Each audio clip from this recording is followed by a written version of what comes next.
main concept of Joshua is inheritance. Specifically, faith leads to courage, which leads to a whole lot of walking.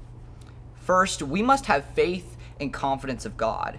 Many of our founding patriarchs of the faith, they had to have faith. They had to have confidence in God that he would be able to do what he said.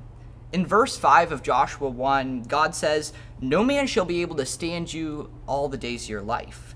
Just as I was with Moses, so I shall also be with you. I will not leave you or forsake you." See, Joshua had confidence that the God who was with Moses when he split the Red Sea, delivered Israel, and sustained them in the desert, that same God was going to be with Joshua and his men as he led the Israelites to victory, to claim their inheritance. But once we have faith in God, he gives us the courage to stand and claim our inheritance. In verse 9, he says, "Have I not commanded you? Be strong and courageous. Do not be frightened and do not be dismayed, for the Lord your God will be with you wherever you go." We have this confidence and we have this hope that if we're walking in God's truth, he will encourage us and sustain us along every step of the journey. We can have courage in knowing that the God who had delivered the Israelites from all of these tragedies and also sustained them is also with us in our everyday life, as we're walking our journeys that God has called us to. So once we have faith and once we have courage, we must also have the ability to stand up and actually start walking. Start to walk. Walk in integrity at work. Walk in honesty in relationships. Walk with truth and grace in your speech.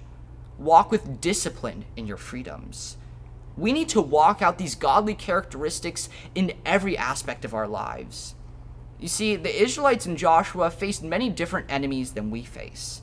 Joshua had been sent by God to purify the land of Israel. The land of Israel was filled with many pagan religions that would lead Israel astray and into sin. God sent Joshua and all of these men to deliver Israel from all of these evils.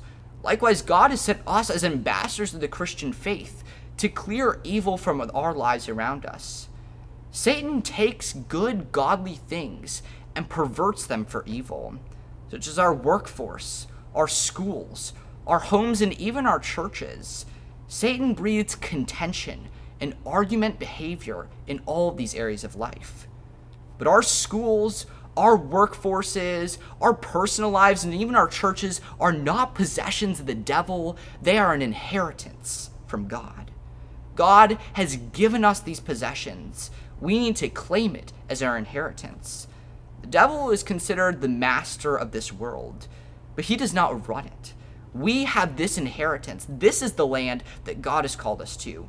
Just as Israel was the land that God had called Joshua to take possession of, we need to take possession of the ground that has been lost to the devil.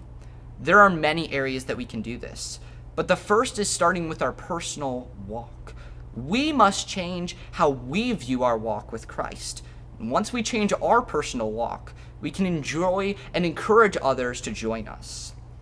The first thing is realizing that we don't win first place in a sport by sitting on the bleachers, hoping that we'll get some kind of trophy.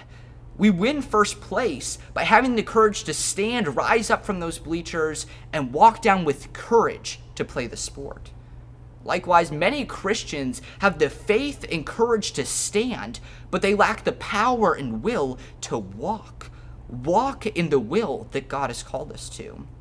The story of Joshua and the Israelites reminds me a lot of the story that Paul Bunyan wrote called Pilgrim's Progress. In this story, a man named Christian saw this vision of the celestial city. It was promised to him. It was his inheritance. But Christian was not just gifted this. No, he had to go out and claim it as his inheritance. Along the journey, Christian grew tired and weary.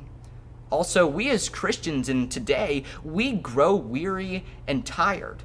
Many of us have those lifelong prayers that we've been wanting to be answered, yet still go unanswered by God. We also have that one friend that is distant from us, and we're continually interceding for them. In our Christian walk, we must live a private faith, but it needs to be exemplified in public actions. Everyone around us should be able to see that we are walking on the right path. When we grow weary and tired, we must encourage ourselves along the way. When we grow weary in the way, this is what the Father would have to say. I will not leave you or forsake. I may bend you, but you will not break. I'm going to reclaim what the serpent tried to take. I'll send my son and crush the head off that snake. So when the devil takes a foothold, stick your foot in the sand and say, this is my inheritance.